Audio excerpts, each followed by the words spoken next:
뒷방마님 이태준 1941년. 이유는 담배 가게를 둘이나 지나쳤다. 그런데 저만치 또 하나 나타난다. 우편구간 우표 파는 구멍처럼 유리를 뚫고 얼굴 하얀 소녀가 시퍼렇게 쌓인 혜태감 옆에서 이쪽을 내다보기까지 한다. 저렇게 모퉁이마다 점령하고 앉았는 걸 보면 담배란 인생에게 밥보다 옷보다 더 소중한 건지도 몰라. 이런 생각을 하면서 이유는 저고리와 바지의 주머니 바닥마다 다시 한번 손끝으로 썰어본다. 각전이란 오전짜리 한 입 걸리지 않는다. 그의 손은 팽팽한 조끼 윗주머니에 찌른 4겹으로 겹쳐진 5원짜리 지폐로 왔다. 아까 접을 때 빨갛거리던 소리가 다시 손톱 끝에 느껴진다. 이걸 부실러, 부실러는 잔돈을 만들다는 뜻입니다. 이걸 부실러, 그새 담배 가게는 닥쳤다. 얼굴 하얀 소녀는 이윤을 얼굴은 보지 않고 닦은 지 오랜 볼이 터진 구두에만 살짝 눈을 던지더니 하기나 하는 것처럼 턱을 고이며 얼굴을 딴 데로 돌린다. 흑 고년. 이윤은 입안은 좀 텁텁했으나 담배 가게를 또 그냥 지나치기를 잘했다 하였다. 하루 배급살이 1원 20전, 장작이 한 단에 50전, 고기나 2, 30전 어치, 채소라야 1, 20전, 5원짜리를 부스런 대자 오늘은 아내의 내어미는 손에 떳떳할 수가 있으나 그러나 그 밤낮 1원, 2원, 안달이나 어리 살겠수 하고 10원짜리, 하다못해 5원짜리라도 한몫 들고 나가 남처럼 고기라도 시목으로, 돼지 목살을 말합니다. 남처럼 고기라도 시목으로 한 근씩 척척 사들고 들어와 보고 싶어하는 아내의 작으나 절실하기는 한 욕망을 단 하루라도 이루어주고 싶던 것도 윤 자신에게 있어서도 작으나 절실하기는 하던 욕망이라. 담배야 잠시 참는다고 살이 내리라. 아내들은 그 들어올 때 담배나 두어 갑 사가지고 오 하면 오늘 담배는 아내도 군소리가 없으리었다 하고 윤은 담배 가게가 다시 나서건 말건 부지런히 집을 향해 걷는데 큰 길을 건너 다시 골목길로 들어서서다. 저만치 웬 만화님 한 분이 앞섰는데 그 뒷모양, 그 그림거리가 대뜸 눈에 익다. 머리엔 공당 조바위, 부녀자들의 방한모입니다. 머리엔 공단 조바위, 왼편 손엔 회색 책보, 손목엔 까만 염주, 바른 손으로는 흰 양산을 낯수건으로 중동을 지르건 동여 짚었다. 뒷방마냄, 유는 볼수록 그 아장그림이나 약간 채머리끼가 있어 보이는 것까지 뒷방마님이 틀리지 않았다. 그 왼편 손에 든 책보 속에는 그분이 좋은 곳으로 가기 위해 벌써 여러 해째 외우는 윤도 여러 번 보았고 한 번은 뚜껑을 다시 메어들인 적도 있는 그 밀다심경, 밀다심경은 바냐바라 밀다심경의 축약입니다. 바냐심경과 같은 말입니다. 밀다심경이 들어있을 것도 틀리지 않았다. 이유는 이런 생각들이 혈관에서 일어나는 것처럼 전신이 화끈함을 느끼며 우뚝 길 위에 서버렸다. 뒷방마님은 골목을 바른 편으로 접어들었다. 이유는 얼른 다시 걸었다. 골목은 다시 튀었다.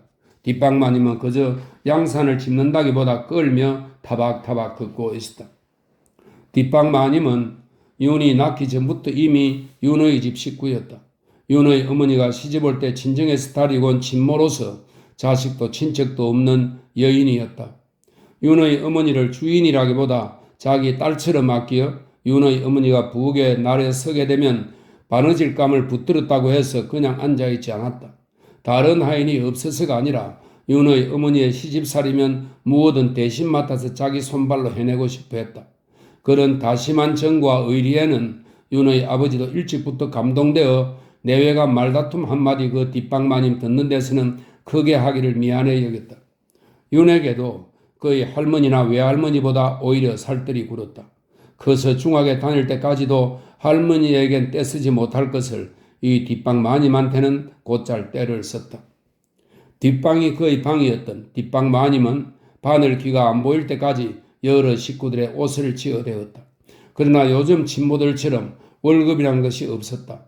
그는 단지 이 집에서 식구의 한 사람으로 쳐주는 데 만족하였고 이 집 식구의 한 사람으로 이 집에서 죽을 것을 바랄 뿐이었다. 그랬는데 윤의 집이 갑자기 몰락이 되어 집 한 칸 남지 않게 된 것이었다.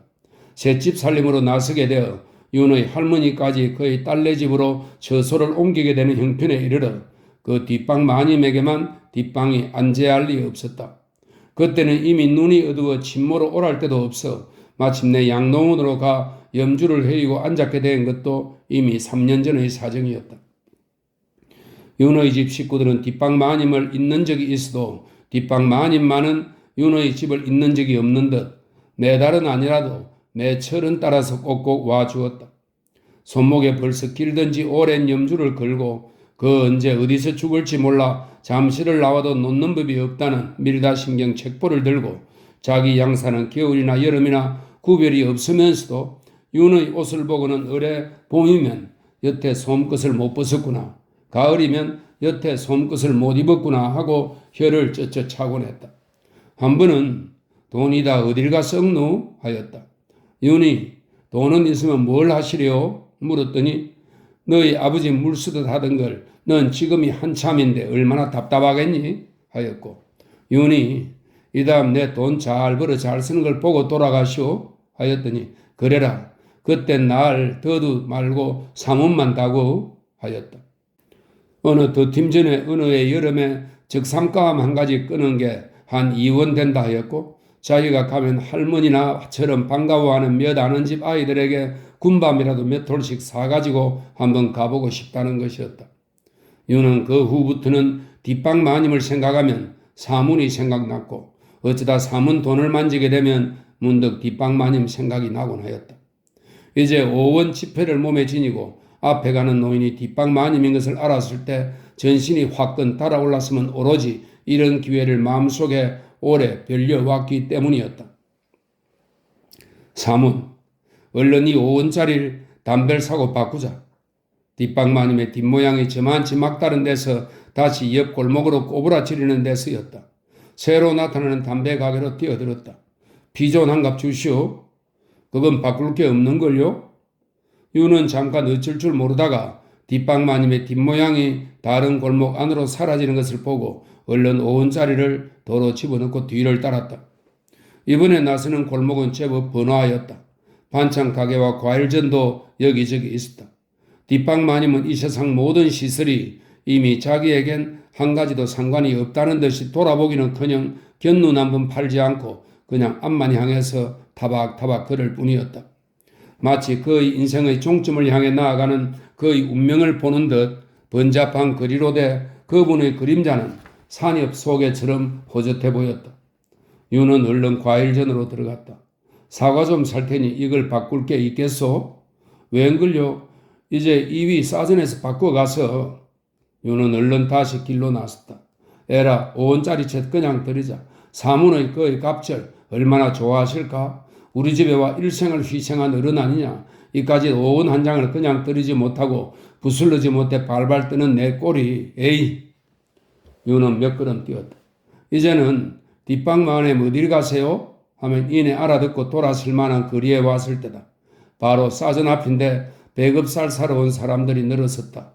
그들의 그 물건을 산다기보다 목숨을 사는 것 같은 진실하고 긴장한 태도들은 배급살은 외상도 없다. 어디가 한주민들 꿀수나 있는 줄 아니? 하시는 어머니의 말씀을 집에서 듣던 몇 갑절 큰 소리로 질러주는 것 같았다. 윤은 그만 뛰던 속력 그대로 뒷방 마님에게 내쳐뛸 힘이 없어지고 말았다. 휘휘 둘러보았다. 윤은 육고집으로 들었었다.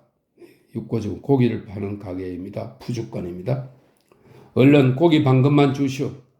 하나같이 뚱뚱한 육고집 주인은 청룡도만한 칼을 들고 어기죽어기죽한 창구멍으로 오더니 얼마치라고요? 하고 다시 말을 시킨다. 방근이라지 않았소? 그런데 5원짜리 하나 바꿀 거 있겠소? 돈 5원 없을라고 하면서 돌아서더니 쇠갈고리에 열을 저 걸어놓은 갈비를 한참, 시묵을 한참, 다리를 한참 어디서 배워야 할지 몰라 쳐다만 보더니 결국 도로 첫머리로 와 시목에서 주먹만치 배워온다. 저울추가 놓기가 바쁘게 떨어진다. 다시 어청어청 가더니 이번엔 다리에서 한 점 떼어온다. 그만 저울추가 반대로 지나쳐 올라간다. 여보 급호. 윤은 행기를 내다보았다. 꽤 멀어지긴 했어도 뒷방마님의 뒷모양은 그냥 길 위에 있다. 5원짜리는 벌써 띠민 지 오래다. 육고집 주인은 바구니에서 각전을 해이기 시작하였다. 그 1원짜리 지전 없소? 그 양반 각전은 돈 아니오? 급하니까요. 그나마 각전은 4원도 채 못 되는 모양이었다. 허리띠에 찬 주머니에서 열대를 꺼내더니 각전 바구니를 얹어놓은 커다란 괴목 괴를 열기 시작하는 것이었다. 유는 다시 행기를 내다보았다. 희끗 분명히 뒷방마님의 뒷모양이 또 새 골목으로 빠지는 순간이었다. 얼른이요. 육고집 주인의 투박한 주먹이 지정 각전 한 대 뭉쳐 내미는 대로 받아들기가 바쁘게 유는 뛰었다. 그 희끗 사라지던 골목에 다다라 본적 길은 다시 갈라져 두 갈래였다. 어느 쪽에도 뒷방마님의 뒷모양은 보이지 않는다. 유는 잠깐 망설이다가 좁은 골목부터 뛰어들어갔다. 뒷방마님의 걸음으로 더 가지 못했을 때까지 가보나 없다. 도로 나와 다른 골목을 또 그만치 뛰어보았다. 여기서도 만나지 못하였다. 그럼 이 근처 어느 집에 들어가신 건 아닐까? 그러나 물을 사람도 귀를 엿들을 데도 없는 것이었다. 유는 몇 가지 후회가 안타깝게 치밀었으나 그만 담배를 한 갑 사서 피우며 집으로 돌아오고 말았다. 그 뒤 고작 한 보름 지났을까 한 어느 날 저녁이다. 윤의 집에는 부고 한 장이 배달되었다. 바로 양농원에서 온 경주 김씨 뒷방마님의 부고였다.